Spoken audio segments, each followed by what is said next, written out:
How many of these have you done? Say that one more time. How many of these have you done? This will be the 5th episode. Let's roll. Yeah, man.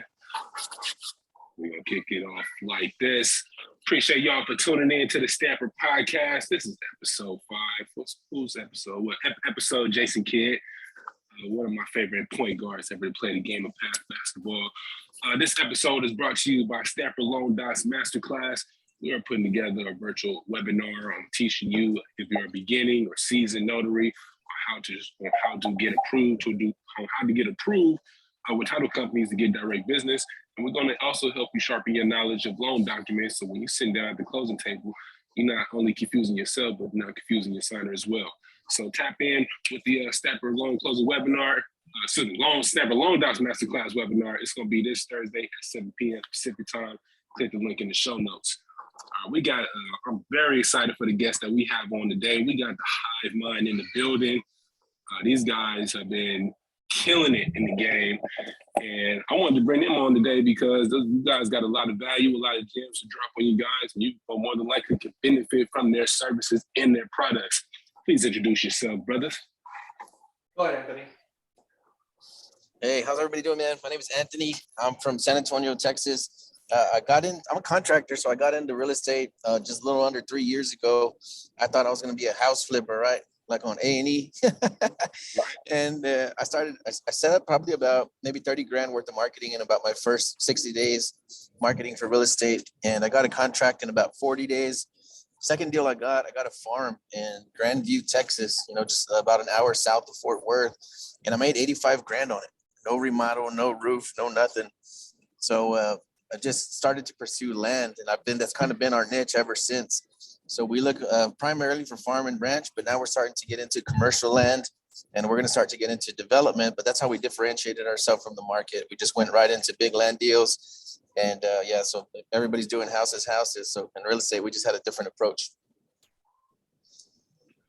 And I am Daniel Martinez. I am the software side of Hivemind, which I guess I'll kind of talk about the digital side of Hivemind. So essentially, our product is a service to help all businesses with their marketing and automation. So one of our quotes that we go by is you should automate before you delegate, because if you don't have to delegate it, you should have automated it first. So we just help businesses automate and delegate. We've had a couple users have 6-figure months, and we've had a couple users hit 6 figures as a whole. We're paying one user 6 figures for bringing us a deal. So a lot of opportunity out there, and it's just knowing what to look for and how to look for it, and we can help with all that. So you guys are on the software side of the business, but you guys are also actively in the field searching and trying to closing deals as well. Yeah, so that's where we kind of split sides, forces, and it's good to have a team around you. So I do the software side, I handle all the software side of the business, and Anthony does all the real estate side of the business. Man, just talk about what was the inspiration behind starting Hivemind. Like, what was the inspiration behind starting the business? Sure. Inspiration of Hivemind, man, was we just needed a system. We're marketing for real estate deals, and we didn't have a system, and it was just hard. It's hard to organize and hard to set up automation prior to Hivemind. So when we started Hivemind, it was kind of out of necessity for us, and then we had the ability and the opportunity to share it with others.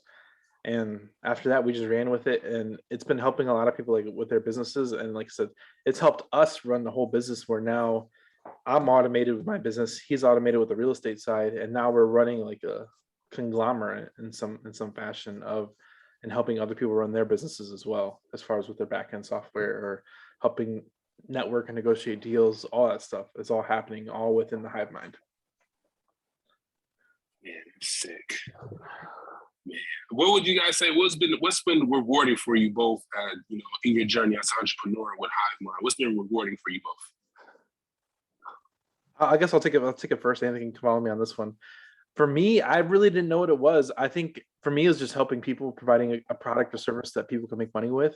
And I really didn't understand the effects of it till one of our users had a 6-figure month, and like it hit me, because if one user can make 6 figures in 1 month, anybody can.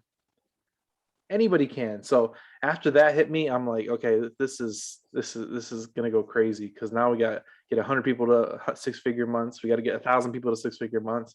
We got to get 10,000 people to 6-figure months. So for us, it's really just helping businesses as a whole. And I didn't really know that was going to be it, but like when you see people profit from your information and knowledge, there's a self-fulfillment that comes with that, and you don't really know that till it happens. And I'm sure you've seen that too, where people taking your course went out and made some money. You're like, dude, this is dope. Go run it, bro. Go quit your job. Like it's kind of exciting and exhilarating on our side just to provide a product or service. I tell you, probably the most impactful thing for me, like the kind of Hivemind kind of came into your imagination, my imagination, because I was doing deals all over Texas. I was running marketing across the whole state of Texas, and I hadn't worked in any other markets. And just to try it out, I opened up a nationwide campaign, and I got about 30 leads in a day. So instead of getting excited about that, I felt a little bit defeated because I was like, I don't know all these markets. I don't know what's around there. I don't know how to comp around there. I don't know what the land looks like. So I immediately shut it right back down. And I kind of imagined like what would happen if I had boots on the ground in every major city, big teams in every major city. So no matter where we got a lead, somebody could personally field that. So I said, okay, so what if we ran traffic nationwide and had teams in every city? We could start to JV with a lot of people, right? Start to do a lot of partnership deals all over the country. And it was kind of like, not really for selfish reasons, but it was kind of aimed at ourselves, right? To kind of like multiply, amplify our efforts, right? So we can scale up, like everybody talks about scaling. And now to see the community like shooting deals to each other, right? So we'll have a user shoot a deal over to Florida. You know, they're kind of bouncing deals all over the place, all over the country. People helping each other out, stepping in to help each other out, lifting each other up, building each other up, helping people that aren't even on the same team, kind of.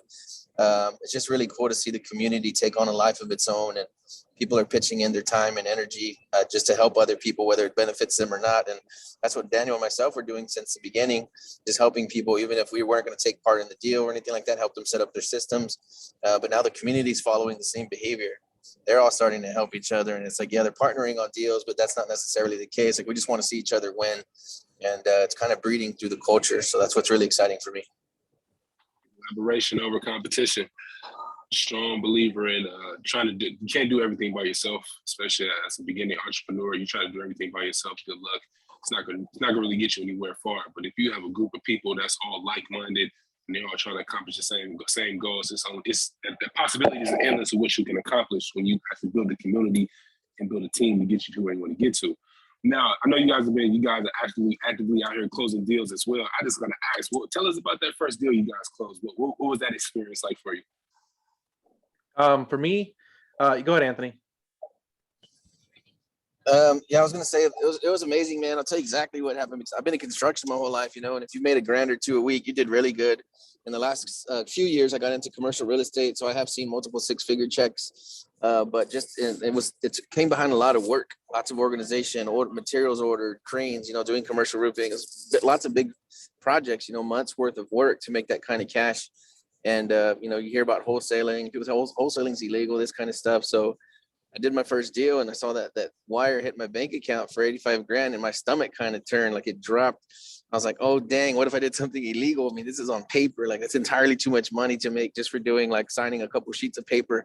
So at first I kind of hit like paranoia, like my instinct kicked in, like maybe I did something wrong. But after that, it was exhilarating, man. And then I kind of like opened it up like, hey, if I could teach more people how to do this, I could probably start to do deals like this at scale. And I wonder if these kinds of deals are hard to find.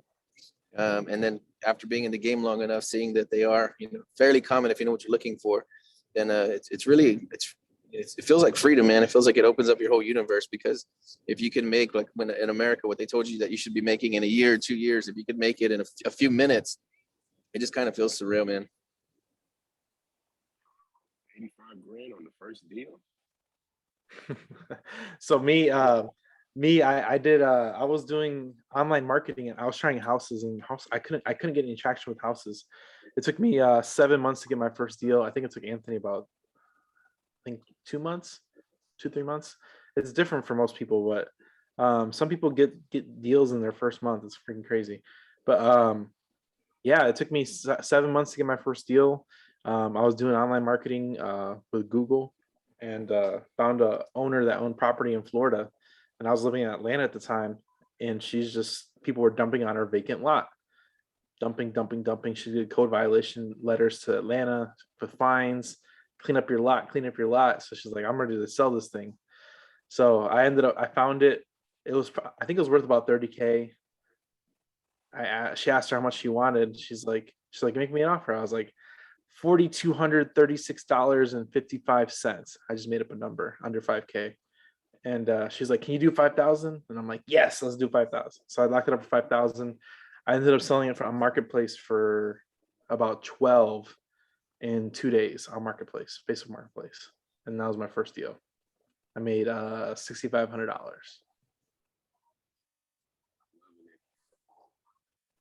When you seen that check hit that account, what was that feeling like? What did you understand? Like, wow, I got proof of concept. I know this can actually be done. Because when you watching YouTube, you listen to other people hear about the deals that they close. It gives you inspiration that it can be done, but it don't really hit home until you actually do it and then you actually prove it can be done. What was that feeling like? It's definitely. It makes it feel real just because you've never, till you get that first deal, you don't know what it's like to even receive something from a real estate transaction. Like, how can you make money off a property without buying it? Like, it seems almost scammy. There's a quote, like, broke people stay broke because they think everything is a scam. And like, it's real talk, because a lot of people, they won't even try it just because it seems fraudulent. And I'm like, nah, I helped a homeowner get rid of a property that she was getting fined for, that she didn't want to deal with. A lot of the homeowners we help, they're in their own situation and they got the blinders on. They can't deal with that property and they don't know how to deal with it. So we help alleviate that pressure.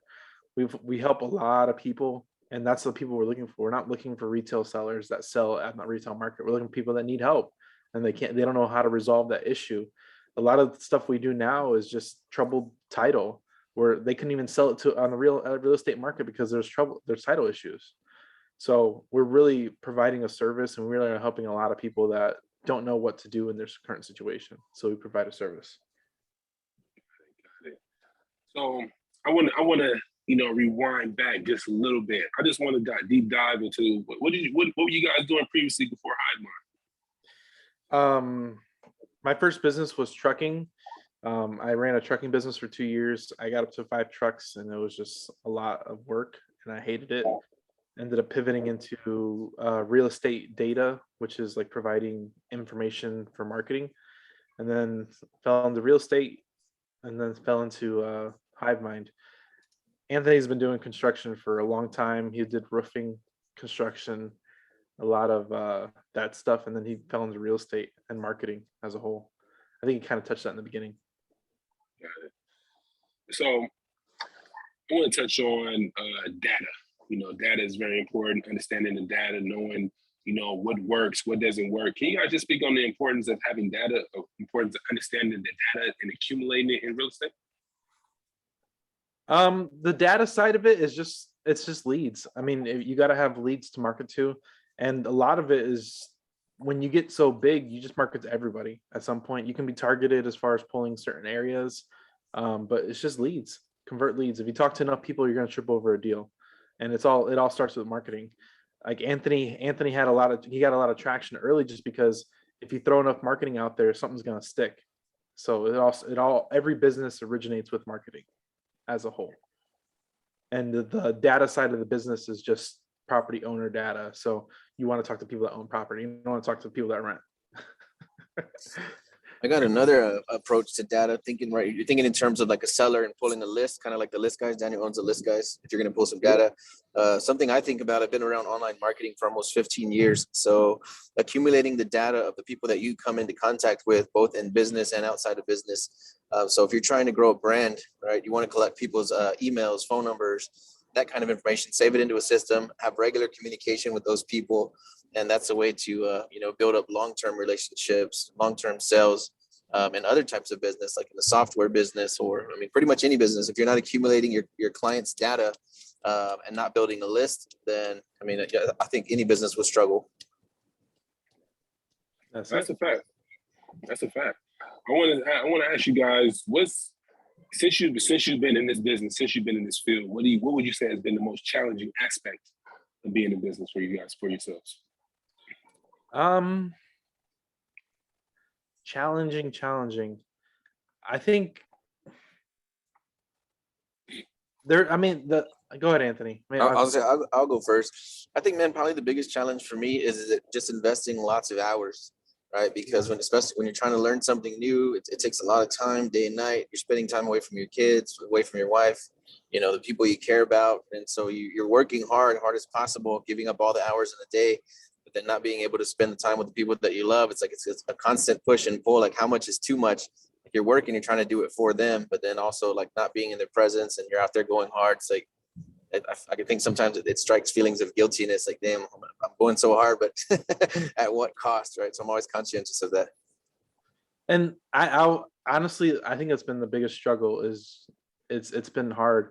One of the things me and Anthony have really gone off of is the Elon Musk tweet, is that whatever your 10-year goal is, try and do it in 6 months.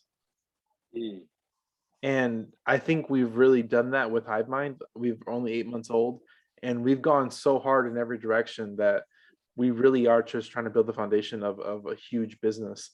And it's just been working hard in every direction. I know Anthony's working hard at the real estate side, and I'm working hard on my side, and everybody's just pulling together. Our team is pulling hard, doing whatever their tasks are, and everybody's pulling hard in every direction. So it looks like it's a huge business, but it's everybody pulling in the same direction. I want to ask you, I know that you guys, again, you're in real estate, and I know this Hivemind is perfect for real estate professionals. But coming into the real estate game, what do you think is something that real estate professionals struggle with when they're in the initial beginnings? They don't understand marketing. Marketing is they don't understand marketing. If you do enough marketing, you're going to trip over a deal, whether you're an agent or an investor. You have to do the marketing, whether it's networking, whether it's ads, whether it's calling people, whether it's texting people, whether it's doing direct mail, whether it's doing bandit signs. There's so many ways to do marketing, and people just think, hey, I'm going to talk to my friends and family and maybe I'll get a deal. Like, this totally backwards. Like, you have to talk to strangers, you have to network, you got to go to RIAs, you got to go to events, you got to go put yourself out there just so people know who you are. Like, if you're not telling people who you are at the grocery store, I'll go to the grocery store with my Hivemind shirt on. Like, I want people to know who I am and know what I do, and I'm not afraid if somebody asks me to tell them what I do. And I think it's one of the biggest things that most people that come into real estate, they don't. It's like, oh, I'm gonna talk to my neighbor, or I'm gonna talk to my family and see if they can bring me a deal. Like, this is the wrong way to go about it, and you have to start with marketing. Yeah, that's what I was going to say. I think a lot of business owners, in anything, even outside of real estate, they suffer from analysis paralysis, right? Like, what kind of business card should I make? What should my business card say? And how should my logo look? And do I need an LLC or an S corp? Like, all that is secondary. The very first day when I decided I was going to do marketing, I started learning about wholesaling mid-December, and by January 1st, I'm setting up like all these marketing campaigns. So it's like, if you're going to do business, if you're going to get into real estate, just keep the main thing. You have to talk to a ton of people to find a seller that's ready to roll. So if you started with a bunch of marketing, the rest of the information can kind of assimilate. Like, you start to network. What I did is, when I started getting leads, I didn't know how to close anything. So I just started contacting all the local gurus around San Antonio saying, hey, I got some leads. Can you help me? And so I just learned from my peers. But I wouldn't waste any time doing anything except finding a motivated seller, whether that's driving for dollars, bandit signs, anything to get on the phone with a seller. And like Daniel said, making it known to your friends and family exactly what you do. I'm looking for property. I'm an investor. I'm doing this. I'm doing that. Coach Simmons says it the best, who recently came on Hivemind. He says, we are not secret agents. You need to tell everybody what you're doing. And I love that quote. We're not secret agents. Tell your friends, tell your family, tell everybody what you're doing. And that will also bring you business. I had a referral from a agent in San Antonio, sent me a deal, and I made $155,000 from a real estate agent. So yeah, if you're not telling people what you're doing, they're not going to know what you're up to, and they can't help you. Yep. Yeah, man, you gotta take action, man. I mean, you just gotta take action. You can only watch so many videos. You can read so many books. But at this point, like you said, if you're not getting out there talking to the people, you're not out there networking, you're not out there posting, you got to be doing something. You got to be active. Your activity has to be up. So I think that's very key to what you're saying. You got to be out there marketing yourself and putting yourself out there, because if you're not doing, I mean, your mom, pops, your uncles, they can only do so much for you. Yeah. You know? I got a funny insight for you. So a lot of people get stuck on the details. Anthony kind of mentioned it, like, oh, my logo, my business card, my website, and all that stuff. Since you're a notary, I'm gonna tell you this: Anthony has never filled out a real estate contract. Out of all the deals he's done, he has never done a real estate contract. True, facts. Please elaborate. You don't have to do, you don't, okay, so one thing about people that think with businesses, I have to know how to do everything. We are the opposite. We tell people to focus on their strengths. So Anthony's good at closing. He's not good at contracts. So who goes to the contracts? The attorney does. The attorney overlooks the contracts. All he does is sign them. So a lot of people, they're like, I need to figure out my weaknesses and fill those gaps. Forget that. You can always fill those gaps with hiring those out and filling those gaps with whatever you're missing. If you know what your strength is, if your strength is negotiation, you need to be on the phone negotiating with people 24/7. If you're good at prospecting, you need to be prospecting 24/7 and have somebody helps do the negotiation. If you're good at closing, if you're good at negotiations, contracting, whatever that is, whatever you're good at, if you're good at digging holes, dig a hole and have somebody else backfill it.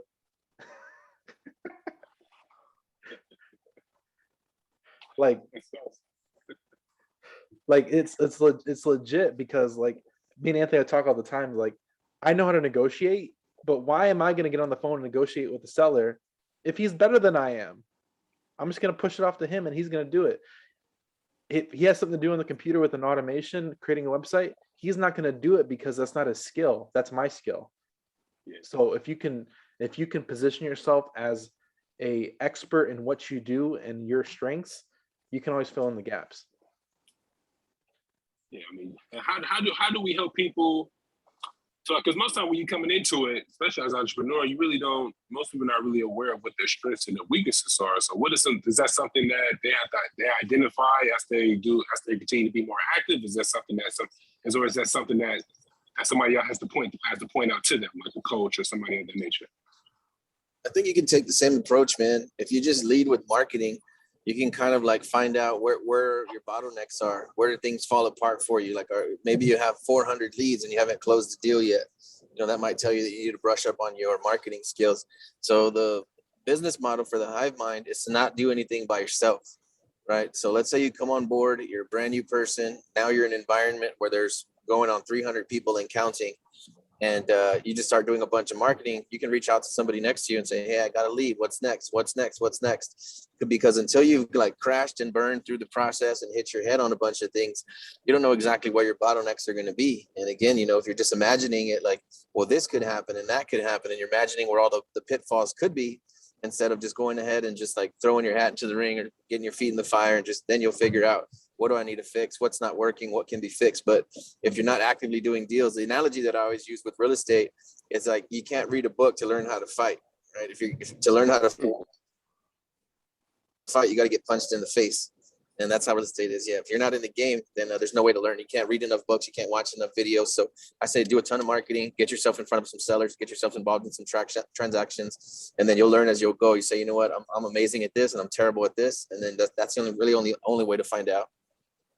And like for me, what I do is I run everything. So when I did everything and I wore all the hats, I'd run everything. And then as I started hiring, I started feeling, okay, this takes so much of my time. Let me find somebody to do this and assist me with this. And that way they can do it with everything.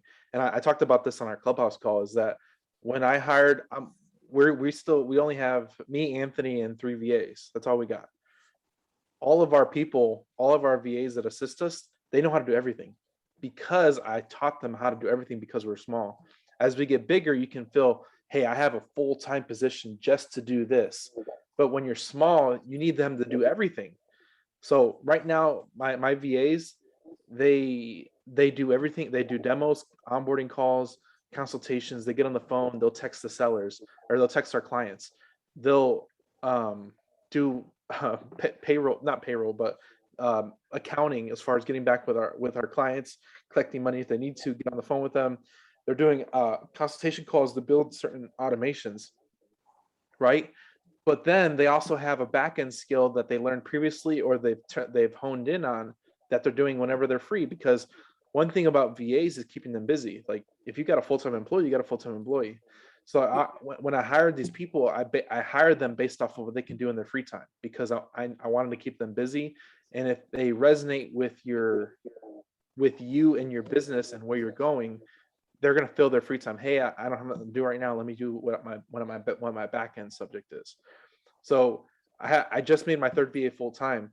Check this out. I haven't told Anthony this yet, but one VA, she does all front end stuff, Hivemind. She knows how to do everything, but she also content creates. Since she content created, I gave her the reins of content creation, and then I was automating the social media. When she got good with content creation, hey, here's all the social media and the content creation. Go nuts, have fun.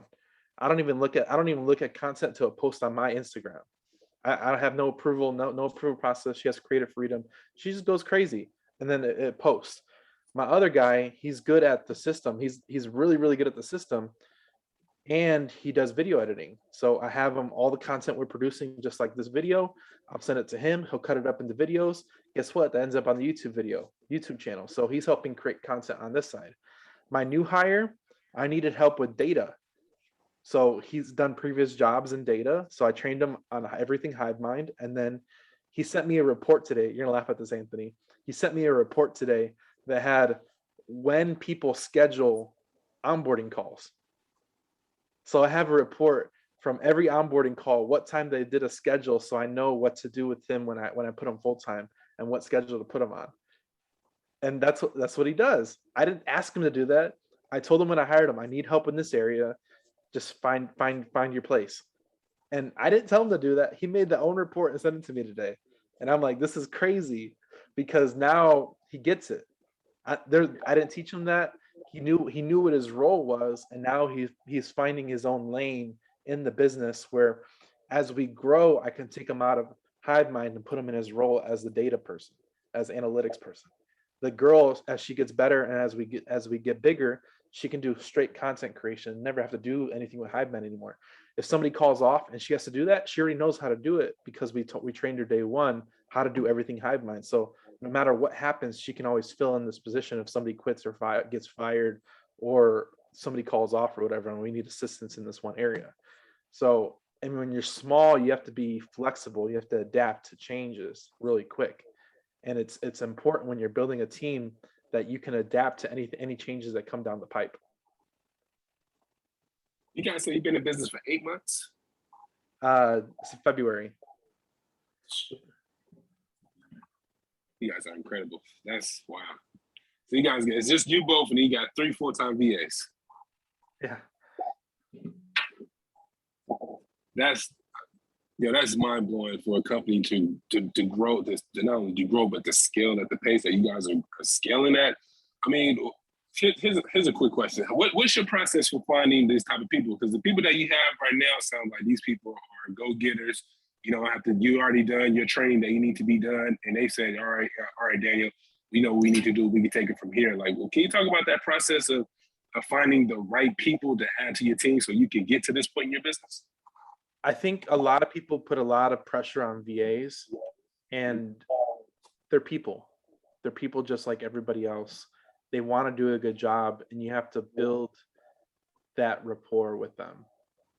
Like I told them when I hired them day one, I don't expect perfection. I expect progression because I expect you to get better. If you mess up, perfectly fine. Let me know you messed up. I'm going to try and save that sale. I'm going to try and save that conversation. I'm going to try and fix whatever you messed up. Accidents are going to happen. People are human, but I expect progression. So my new VA I just hired a month ago, he made a bad demo call, and I had my other VAs shadowing, and like, hey, he screwed that one up. So I reached out to the client. I salvaged the sale, but I told him, like, I'm not mad at you. Like I said, all I want is if something happens like this ever again, just let me know.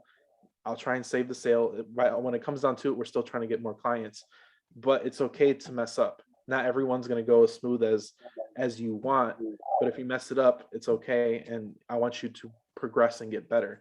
And my VAs, ever since I told them that, I'm like, it's okay to say, I don't know. If you don't know the answer, say I don't know. And I told them that day one because they don't know the answers day one. And it's okay to say I don't know. And I built in this buffer where, hey, since I don't know, I want to learn. So now they're teachable. And I think it's just being personable with your clients, having conversations with them, building that rapport, and showing them that, hey, it's a give and take. You mess up, I'm not going to reprimand you, but I still want you to do a good job and learn from your mistakes. See, the crazy thing about this is the software side. Anthony does the real estate side, and he's using Hivemind users to automate that part of it too. And he's not even doing it. There's deals that he hasn't even talked to the seller or the buyer, and their deals are being done with automation and using the same team building type strategies. Are you guys marketing just in Texas, or are you guys pretty much nationwide? Go ahead, Anthony. Yeah, right now I'm still running traffic only to the state of Texas, but I'm looking at opening up about 6 new states here, like in the next 30 to 60 days. So, and we have the teams in place to do it now. So that's the only reason I hadn't done it previously. But now that we're starting to get saturation in every state. Yeah, I'm just going to keep opening it up more and more as long as it makes sense. Absolutely. I want you guys. The one thing I like about Hivemind, and I'm a user myself. I'm still getting acclimated and using the tools and everything for my business because I'm trying to learn automation. Automation is something that I've always heard about, but it's not something that really wasn't brought to my attention until I want to say during the summer, where it's like, okay, you have to automate all the marketing that you're doing as far as automating your social media, whether they're automating your sending letters out, your phone calls and everything. Can you guys just talk about the importance of automating your business as a small business owner? I'll tell you right now, man. What I was doing is when I was generating leads, I'm going to talk outside of the construction part because that's its whole other separate nightmare. And the real estate side, it's like the whole lifeblood of your business is based on lead generation. So if you have low volume leads, it's fine. But once you start to get too many leads, and now you're starting to have to field all that stuff on your own, crunch all those numbers. You get the contract locked up, send it over to title. Then you got to go to work on finding a buyer, get that stuff over to title. So now all you are is you're just a high paid employee again, right? So now you're chasing your own tail, but now it's for yourself instead of for another customer or something like that. Automating the business through Hivemind, like I said, now I'm almost completely hands off. I'll tell you, the only thing that I really do now is I negotiate with sellers whenever we need to close somebody who's kind of being a little stubborn. And I'll negotiate with buyers whenever, they're kind of giving my sales team a hard time. But other than that, yeah, I've got transactions happening without me now. So I'm not crunching any data. I'm not looking at any numbers at all, unless it's just briefly for a one-off deal.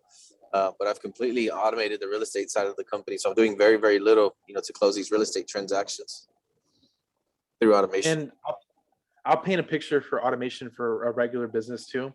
So I did a presentation for insurance agents, and I was telling them about automation. I was like, imagine when you prospect for leads, it's either cold calling or texting, right? Imagine doing a form of marketing where it's inbound and you even nurture the lead before you even speak to them. Like, imagine that. Is that even possible? Yes, it's possible. So you can use automation. This is where automation comes in.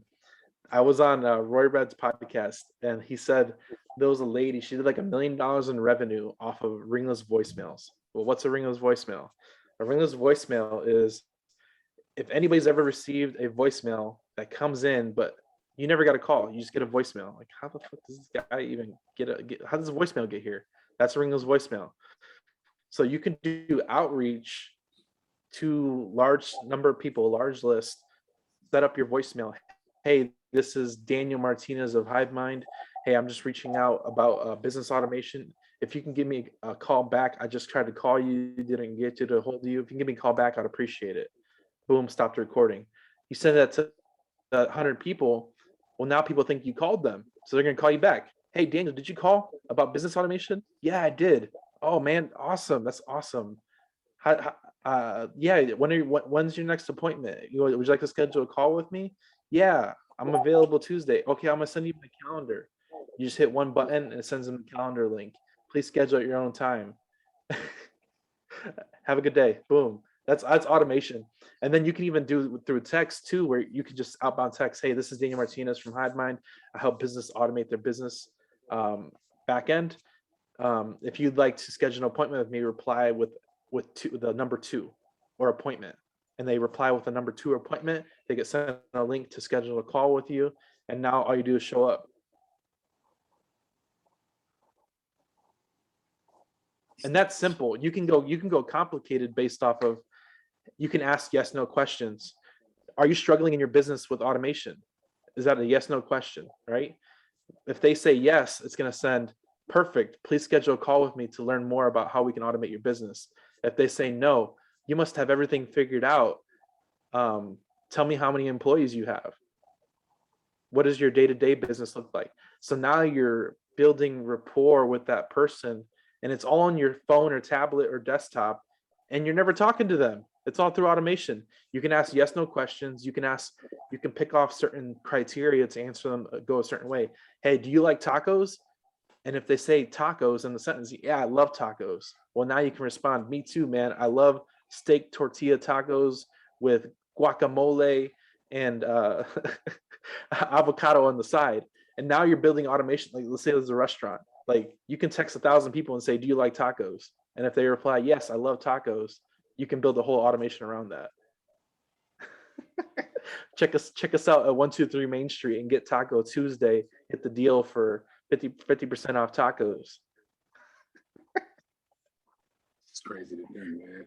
It's crazy. I think how far we've come, in in respect to technology, where, like I said, previously you had to sit down and you had to make a bunch of phone calls. They'd be able to, if they don't answer, then you had to be able to leave a voicemail or send in direct mail. But now we're at a point now, it's like everything is in one system, and you can tailor it to the way your business is set up, and you can just automate the entire process, whether it be from texting, whether it be from emails, whether it be in RVMs, whether it be to your social media posting.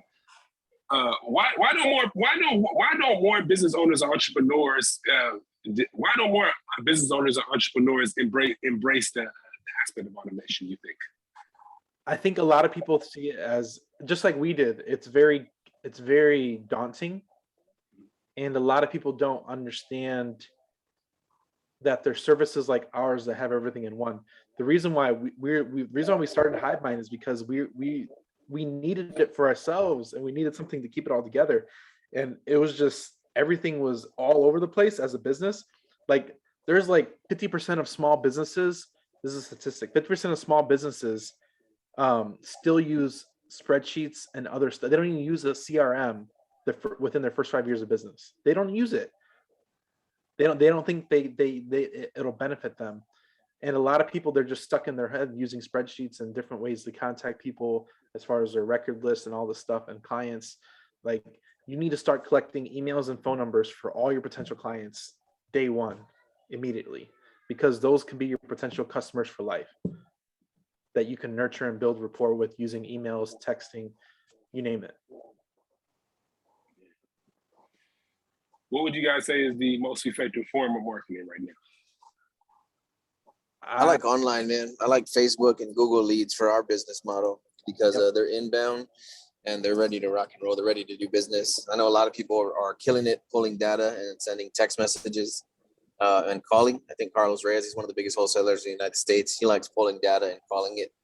But for me, it's inbound leads, inbound warm leads. Yep. And like I said, there's some inbound, this is how you flip inbound, outbound. A lot of people think I have to cold call every person. No, you can actually use marketing to make it an inbound lead, like RVMs, texting. You can set up the automation on the front end, but whenever they reply, that's inbound. So a lot of people think I have to get on the phone and cold call 100 people to get a sale. Like, no, you can use emails, you can use text, you can use Google, you can use bandit signs, you can use stickers at a gas station. There's one of our clients, he posts QR codes and posts them on gas station pumps. Like, that's inbound marketing, because people put their phone up to it, scan your code, and it comes back in. That's inbound marketing. You need to focus on getting more inbound leads organically. That way you're not doing all the prospecting. QR code he says it's a sticker with a QR code? Yeah. I've never heard of that before, but I'm going to have to implement that. Thank you. Never heard It's of marketing. He'll stick it on gas pumps. He does lawn care. So he'll put like a lawnmower with a QR code sticker, and then people put up their phone with their smartphone, and then it pulls up a website. That's dope. That's super dope. I've never heard Marketing. like that before. And stickers are like a penny each. You know, they're cheap marketing that's out there forever. So the gas station scrapes it off. Dope. So man, what can the people expect from Hivemind in 2022 and beyond? A lot of updates coming through. We're integrating with Shopify. We're integrating with WhatsApp, and what's the other one? We're gonna have social media posting with Facebook and Instagram 2022. We're working on we want to come out with 2 other apps by the end of the year. So we're already on the App Store. You can search Hivemind CRM on Google Play or Apple Store or Apple App Store and check that out. But I think that's the software side. What's the stuff for the real estate side? Or I think we want to give away a car, maybe a house, as incentive for our users. Yeah, for real estate, man, for the future, we want to, exactly what we're doing is we're programming the Hivemind, right? So we first got involved in large scale land deals. So we want you to do any size deal, anything, grab anything, keep your marketing up and running. But every now and then we want you to keep your eye on a whale, try to find you 100 acres, 500 acres, 1,000 acres, so you can experience what it's like to make 600K, 800K on a single deal, and beyond. And now Daniel, myself, we picked up a commercial mentor who's been working with us for a couple years, and she's going to teach us how to make $1 million per deal. So I know that this is the next level, but it's definitely not the top. So we're going to program the Hivemind to start learning how to do $1 million deals, so that our goal really is to make everybody around us super, super rich. So anytime we come across any type of asset, we got a bunch of rich homies all around us, and we want to feel like we played some kind of part in that. We paid the price of circle of success to turn my mic up. I don't know if y'all know that Jay-Z. Man, plug your stuff in, man. Where can the people find Hivemind, man? How can the people get in touch with you guys? We are on YouTube, Instagram, Hive With Us podcast on all platforms. We are on TikTok. We are on Twitter. We are on everywhere you can look for us. HivemindCRM.com or HivemindCRM.io, should I say? And we do affiliate marketing. We do a lot of different stuff. Affiliate marketing is huge. We just paid out one of our users $1,200 last month on the 30th of October, and last month we paid him $1,000. So now we're paying our users back for helping us grow our business, which I think is huge. So if you can help us reach more businesses, check out the Hivemind. Yeah, man, I need that. I saw your interview earlier with Andre, man. I said he had the shirt and the hat, man. I need to get mine ASAP. After this, man, I need y'all to send me that link so I can cop that ASAP. Shop.hivemindcrm.io. There we go, y'all. This is a classic episode. I'm already calling it right now. Classic episode, high level conversation. I appreciate you both, Daniel, Anthony, for dropping gems and showing value about what Hivemind can do for not just for me, but also for our audience and for our business as well. I want y'all to tap in with us on the next time. Again, we do got the Stampin Loan Doc Masterclass coming up this Thursday, 7 p.m. Pacific time. This is going to be for beginner and seasoned notaries, how you can get into the business, how you can sharpen your knowledge in mortgage loan documents, how you can, and we're going to share some tips on how you can get approved with title companies so you can get direct business. All right. Until next time, thank you to my guests. We're going to tap in next time, y'all. We out. Thank you for having us, bud.